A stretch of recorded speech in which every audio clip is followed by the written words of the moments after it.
అందరికీ స్వాగతం సుస్వాగతం. మాన్యులు మంత్రివర్యులు, మన రాష్ట్ర అభివృద్ధి సంకల్పంగా ఈ పుణ్యభూమి అయినటువంటి విశాఖపట్నం యొక్క పవిత్ర నేలపై శ్రీ కూర్మనాథుడి సింహాచలం వరాహ లక్ష్మీ నరసింహస్వామి వారి శ్రీ కనక మహాలక్ష్మి అమ్మవారి దివ్య ఆశీస్సులతోటి ఈరోజు మనందరం ఒక చారిత్రాత్మక ఘట్టానికి సాక్షులు కాబోతున్నాం. ఈ విశాఖ కేవలం ఒక నగరం మాత్రమే కాదు, ఇది భారతమాత యొక్క తూర్పు ద్వారం. సముద్రుడి సాక్షిగా నిలిచినటువంటి ఈ మహోన్నత గడ్డపై యుగ యుగాలుగా ధర్మం, వీరత్వం, నిర్మాణ శక్తి వెలుగొందుతూనే ఉన్నాయి.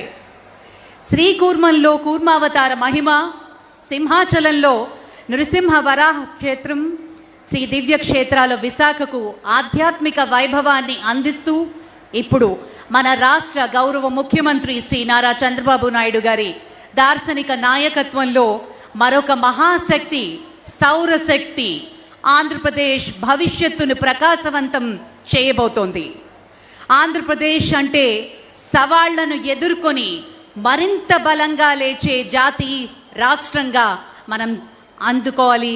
అలాగే ఎన్నో కష్టాలని చూసి వాటిని అధిగమించి అనుభవంతో, పట్టుదలతో, పరిపాలన దక్షతతో రాష్ట్రాన్ని అభివృద్ధి పదంలో నడిపించే సంకల్పానికి ప్రతీకగా మన మాన్యులు శ్రీ నారా చంద్రబాబు నాయుడు గారు ముందుకు తీసుకువెళుతూ ఉన్నారు. ఆ సంకల్పానికి, ఆ విశ్వాసానికి ఈరోజు రాంపిల్లి నేలపై ఘనమైన ఆచరణ రూపం కనబడుతూ ఉంది. రెన్యూ ఎనర్జీ గ్లోబల్ సంస్థ సుమారు 4,200 కోట్ల మహత్తర పెట్టుబడితో ఇక్కడ సౌర ఫలకాల తయారీ కర్మాగారాన్ని నెలకొల్పబోతోంది. 2028 నాటికి దేశంలోని ప్రముఖ సోలార్ హబ్గా మన ఆంధ్రప్రదేశ్ను తీర్చిదిద్దే దిశగా ఇది ఒక విశిష్ట అడుగుగా మనం తెలుసుకోవాలి.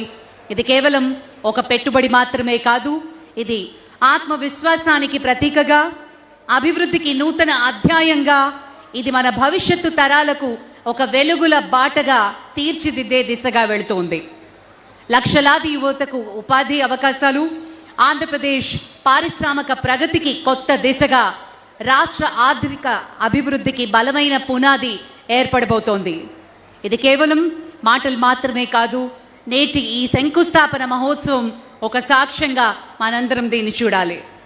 విజయ విశాఖ, వికసిత్ ఆంధ్ర, ఆ స్వప్నం నేటి నుండి రాంపిల్లి నేలపై రూపుదిద్దుకుంటోంది. అలాగే రెన్యూ గురించి మనం తెలుసుకోవాల్సిన ముఖ్యమైన అంశాలు. ఆంధ్రప్రదేశ్ అభివృద్ధి పదంలో దూసుకు వెళుతోంది. మరియు ఇక్కడ టూరిజం, పర్యాటక శాఖ, అలాగే పెట్టుబడులు, వీటినన్నిటినీ సంయుక్తంగా ముందుకు తీసుకువెళ్లే దిశగా అభివృద్ధికి పాలు పంచుకుంటూ ఉంది. భారతదేశ పునరుత్పాదక శక్తి రంగంలో అగ్రగామిగా నిలిచి నాస్డాక్లో లిస్టెడ్ అయినటువంటి ప్రముఖ సంస్థ రెన్యూ ప్రైవేట్ లిమిటెడ్ ఈరోజు ఆంధ్రప్రదేశ్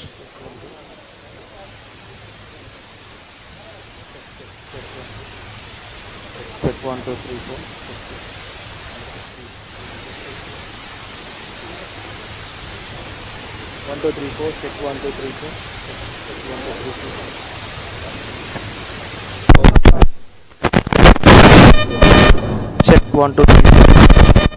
Check 1 2 3 4. Check 2 1 2 3 4.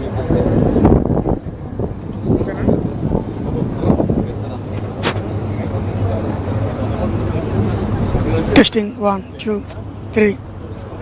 కర్నూలు జిల్లాలో 777 మెగావాట్ల సామర్థ్యంతో విజయవంతంగా కార్యకలాపాలను కొనసాగిస్తున్నటువంటి రెన్యూ ప్రైవేట్ లిమిటెడ్ ఇప్పుడు రాష్ట్ర ప్రభుత్వంతో చారిత్రాత్మక అవగాహన ఒప్పందం కుదుర్చుకొని మరింత విస్తృత పెట్టుబడులకు సిద్ధమవుతోంది.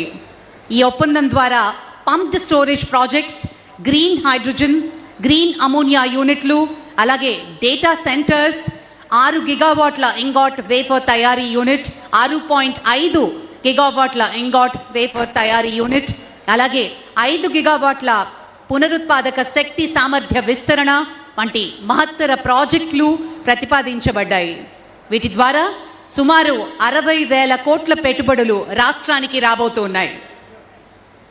అదేవిధంగా గుత్తి ప్రాంతంలో 4.8 గిగావాట్ల హైబ్రిడ్ రెన్యూవబుల్ ఎనర్జీ ప్రాజెక్ట్, 1.8 గిగావాట్ల సోలార్ ప్రాజెక్ట్, 1 గిగావాట్ల విండ్ మరియు 2 గిగావాట్ల బ్యాటరీ నిల్వ సామర్థ్యంతో 22,000 కోట్ల భారీ పెట్టుబడితో అమలు కాబోతోంది. మొత్తం కలిపి ఆంధ్రప్రదేశ్ రాష్ట్రంలో రెన్యూ ప్రైవేట్ లిమిటెడ్ ప్రతిపాదించిన పెట్టుబడి విలువ ఎంతో గెస్ చేయగలుగుతారా? 80,000 కోట్లకి చేరుకోవడం నిజంగా విశేషం. గట్టిగా చప్పట్లు.